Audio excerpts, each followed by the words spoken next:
My name is Tarmack, and this is your Game Industry News Wrap-Up for the week of April 9th, 2016.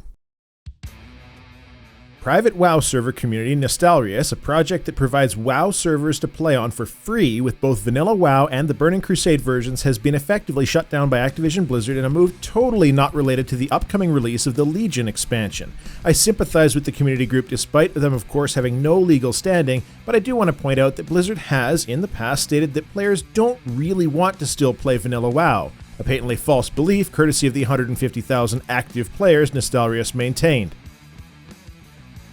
The Rockband 4 Fig campaign, raising funds to port the game to the PC platform, has failed, surprising very few people who continue to ask the same question. Why should we as gamers be responsible for funding your game? Take your own risks and stop bothering us for money until your product is done. Quantum Break has an interesting little Easter egg related to its DRM. Apparently those gamers who manage to pirate the game end up with an eye patch on the main character. While we don't know if this is intended to be a punishment or perhaps a challenge since the game uses the infamous de novo anti-tamper software, we do know that the idea of an eye patch for pirating a game is probably the least likely attempt thus far to stop or slow piracy, and in this case, it'll probably make more people pirate the game to get the awesome eye patch. Here's a tweet from Bandai Namco. We have some big Dark Souls news tomorrow. Stay tuned.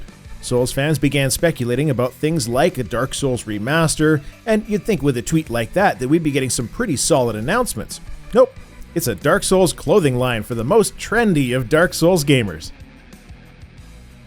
Blizzard met with some controversy regarding an over-the-shoulder butt pose used by the character Tracer in their upcoming title Overwatch. The pose had both its defenders and its detractors in significant enough numbers that Blizzard made a change, despite a blog post stating that they were totally going to change it anyways because they weren't happy with the pose as it was. So, they replaced it with a different over-the-shoulder butt pose that speaks more to the character of Tracer.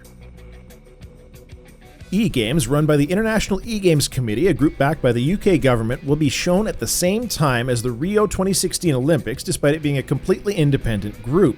Participants will be able to compete not for money, but instead for gold, silver, and bronze medals. Oddly, many of the news organizations that covered this story left out the bit about it being a distinct organization not involved with the International Olympic Committee in any way. And even worse, we have no mention whatsoever of what games will be featured. That said, as far as I'm concerned, StarCraft is more of a sport than curling, so bring on the gold medals.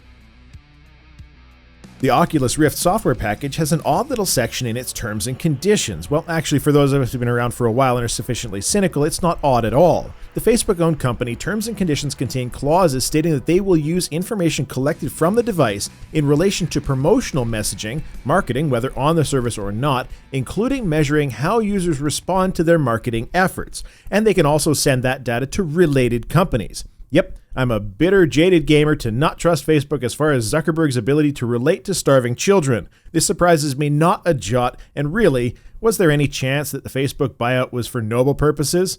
Hopefully, the Vive doesn't come with any such nonsense. This has been your Game Industry News Wrap-Up for the week of April 9th, 2016. I'm Tarmack. Thanks for watching.